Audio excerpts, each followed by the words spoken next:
Isn't it amazing what some women will do to get what they want? Particularly when what they want is a man. Madam Contest Chair, fellow Toastmasters, welcome guests. I used to go drinking at the No. 2 Working Men's Club in Grimsby, and one of the barmaids there, a respectable enough girl called Philippa, took a bit of a shine to me. So we went out on a few dates. I decided not to pursue things. Philippa was upset, but still very keen. So she started texting me all the time, calling me, even sending me saucy photos of herself. It all got to be a bit much, so I stopped going to the No. 2 Working Men's Club in Grimsby.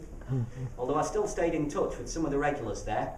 I sometimes saw the posters outside advertising forthcoming attractions, and I stayed subscribed to the email newsletter. And then, about a year ago, some strange things started to happen. First of all, one of the regulars told me that the publicist, Max Clifford, had started going there for his lunch. Now, Max Clifford is the guy who has an amazing ability to get his clients' coverage in the newspapers and on television. Now, perhaps Max was a bit of a foodie there to try the renowned foie gras. But still, Max Clifford at the No. 2 Working Men's Club in Grimsby. A few weeks after that, as I was walking past, I saw a poster advertising a forthcoming personal appearance by none other than Neil Armstrong, the first man on the moon. According to the poster, he was going to be there to unveil the Venus de Milo sculpture, which was being loaned out from the Louvre and displayed in the upstairs room. It sounded plausible enough. But still, Neil Armstrong at the No. 2 Working Men's Club in Grimsby. Then a few weeks after that, I saw in the email newsletter that Al Pacino was now a regular at the club. Now obviously, the No. 2 Working Men's Club in Grimsby is no stranger to Hollywood celebrities wanting to try the famous champagne cocktails. But still, Al Pacino at the No. 2 Working Men's Club in Grimsby.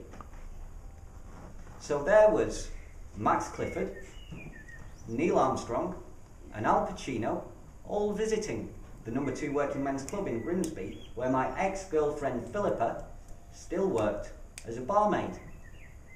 I couldn't quite work out what was going on, but that was until 5 weeks ago.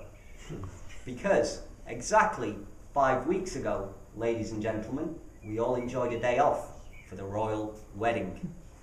Or should I say, the so-called royal wedding, because ladies and gentlemen, I'm here tonight to tell you that the royal wedding was just an elaborate hoax put together by my ex-girlfriend Philippa, that is, Philippa Middleton, trying to win some publicity for herself so that I couldn't carry on ignoring her.